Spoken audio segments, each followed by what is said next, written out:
I am back at it today doing another technique video, and this is all about jumpers and half stud offsets. So I want to dive in, understand what they really are, how to use them, and hopefully apply them in a bunch of different ways to build a bedroom fit for any witch or wizard. I am in my hobby room today, which is Lego Loft adjacent, because I wanted to do a little bit more standing and I have a lot more build space in here. But today we are tackling jumper plates, and I really wanted to understand kind of how could they be used, where could I be applying them more in my builds. And honestly, if you had asked me before today, what's a jumper plate? I would have said, well, they come in a various range of sizes and shapes. But typically they have a stud that is centered in the middle of the plate. And while that's technically not untrue, there's so much more to it. So of course I had to start with consulting my Lego Builder's Handbook with Deepak Shenoy here, and kind of reading the chapter on jumper plates, I realized that there's a little bit more math involved than just having a centered stud. And really what it gives you is a half stud offset. And while this chapter definitely covered a lot of good basics, I was looking for also a little bit of inspiration about where and how I could use these jumpers in my build today. So I had to take to the internet, which led me to a couple other YouTube Lego creators, Tiago and Bricksculpt. They both have videos on jumper plates, which were amazing. So after watching those videos, and I feel like understanding jumpers, at least the basics enough to kind of get into it and get started, that gave me a plan for how I want to approach this diorama, and in including a bunch of different varieties and hopefully increasing difficulties using jumper plates. So first and foremost, I've got to master the basics. For the first level of difficulty, I'm going to try to apply some kind of fun tiling effect to the floor of this bedroom using jumper plates. I've seen a bunch of different examples online of using jumpers to create some cool tile effects, so that will be stop number one. For level 2, I want to start building up the walls around this bedroom, doing some sort of offset wall, offset arches, to give a little bit more visual interest to the room. And then for the final level, I want to use jumpers to build different furniture and props within the bedroom. So whether that is using it on a bed or centering items on a bookshelf, wherever I can add a jumper in, this is where I want to do it. Okay, so now that I have my plan and my recipe for learning jumpers, let's get building this diorama.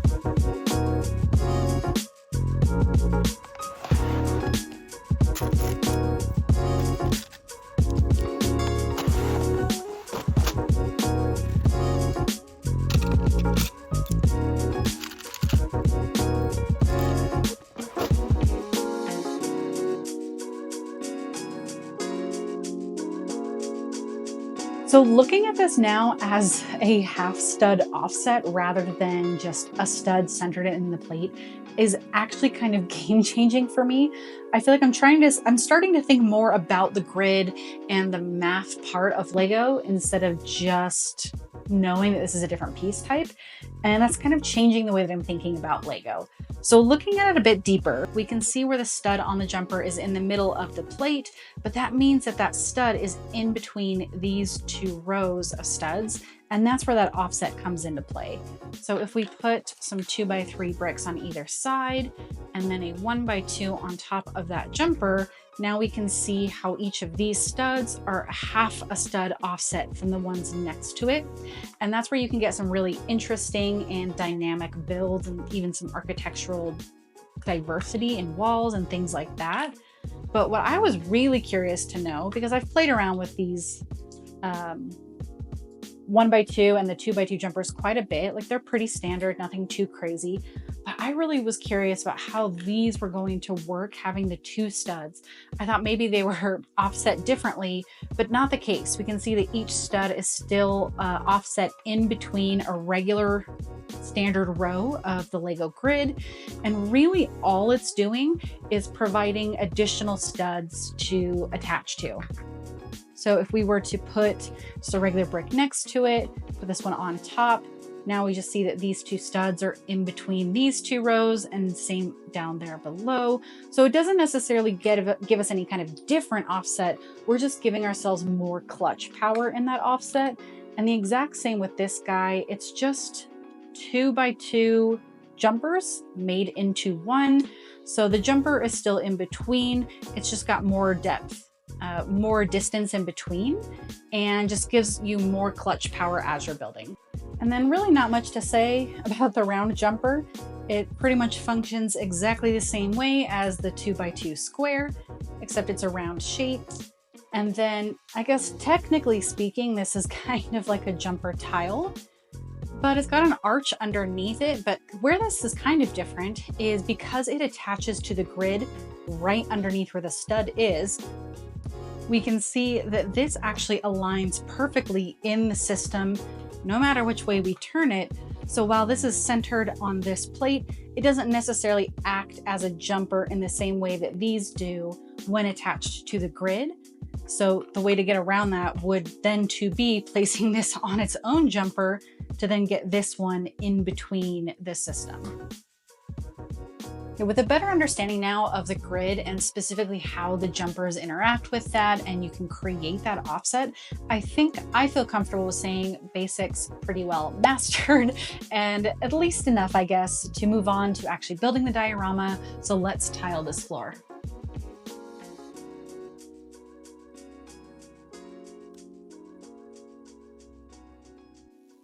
I'm sad. I've been playing around with these tiles and jumpers for the last little bit, and I'm just not coming up with anything that I thought I would.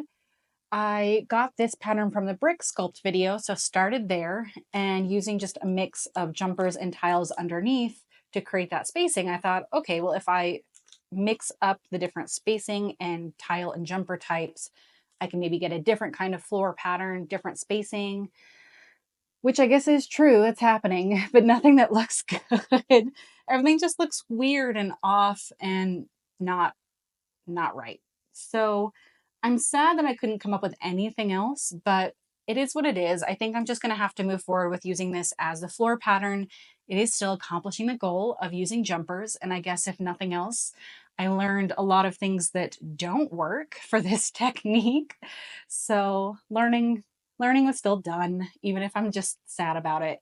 But I think we'll move forward with this. I do want to make sure I'm leaving a border of studs around the outside, just to cover up any of the seams that I might need to. And of course, I need to put in some details and walls and things like that. So let's get that added.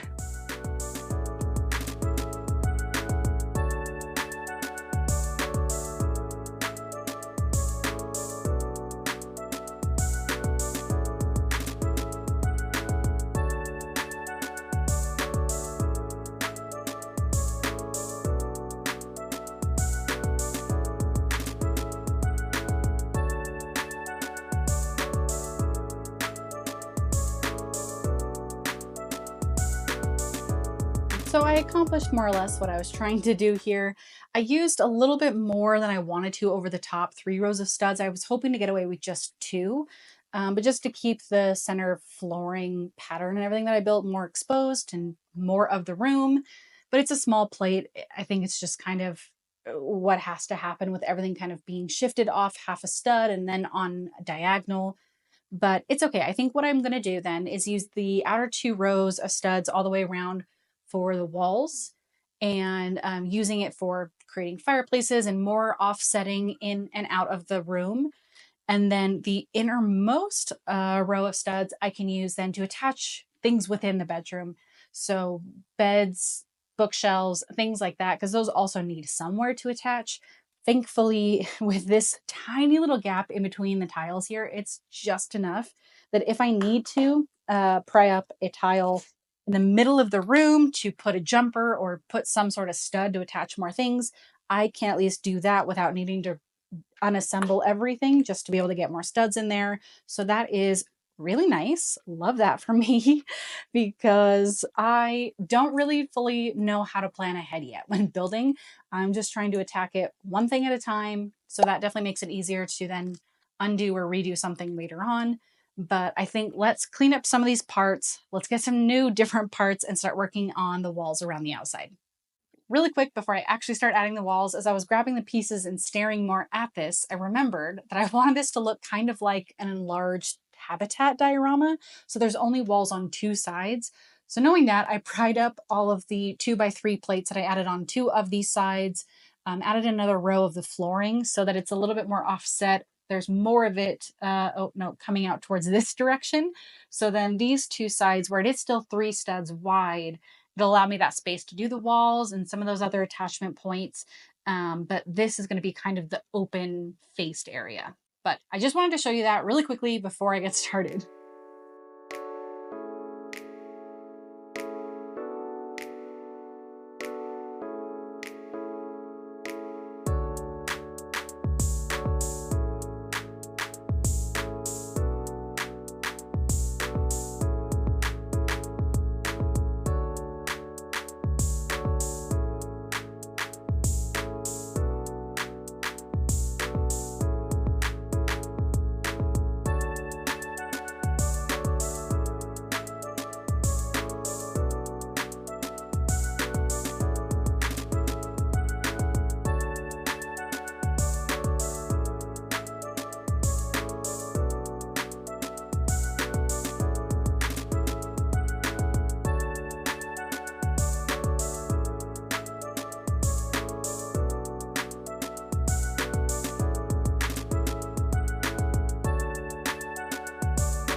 Okay, it is now the next day. I'm really excited to get the last bit of this done, adding in the details and the furniture pieces and all of that, actually making it feel like a bedroom that a witch or wizard would live in.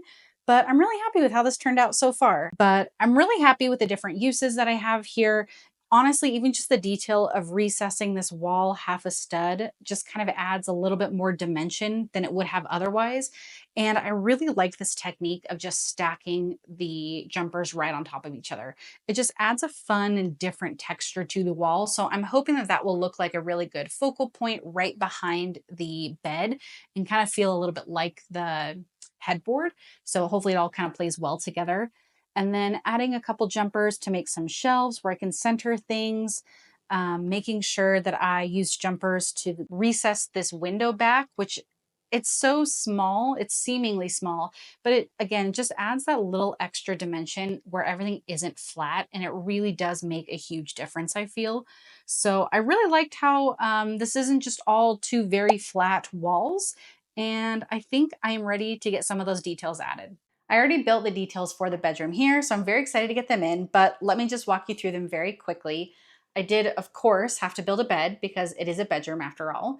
And I used the jumpers here for the poles of the 4-poster bed. However, everything gets shifted by half a stud and it leaves this gap, which I wasn't really loving. So I did play around with removing that, just using a regular 1x2 plate, and I don't get that same stud there. And that just looks a little bit cleaner to me.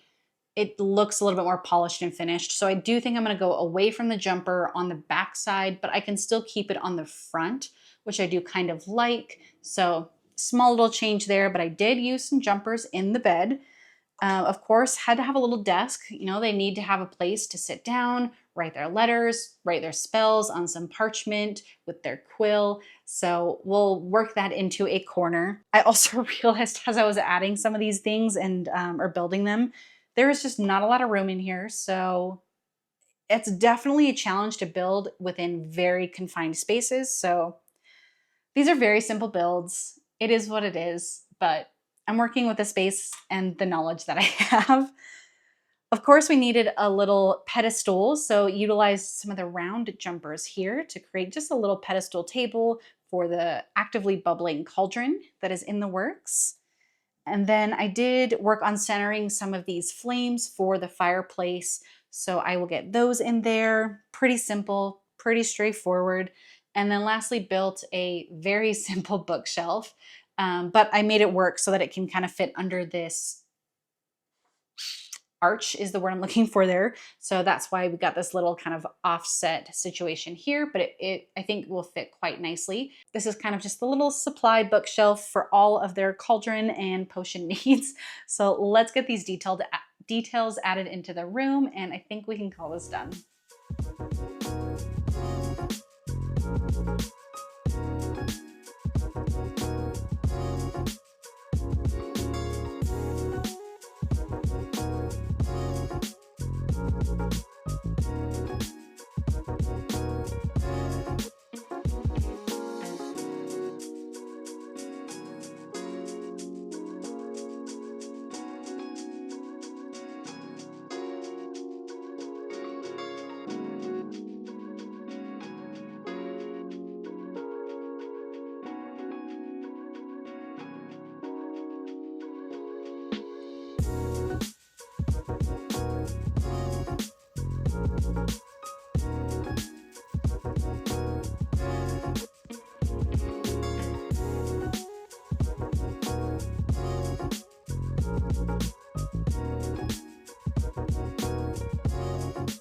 This witch's bedroom, I think, turned out so good. I have yet to build any kind of bed like this on my own, so that was kind of a fun challenge of making sure everything was aligning and especially trying to work in the 4-poster bed style into this. So it was fun just getting that in and adding all the details, really seeing a scene come to life.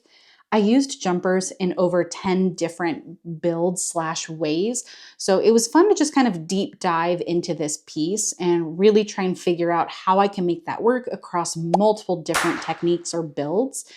And I've been really enjoying going through the Lego Builder's Handbook and just taking the time to really focus on one technique or piece for that reason. So if you like this content, please remember to give me a thumbs up. And if you want to see more of this, please consider subscribing, and I will see you in the next one.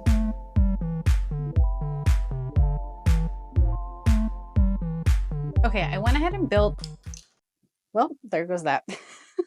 Okay, let's start over. Take 2.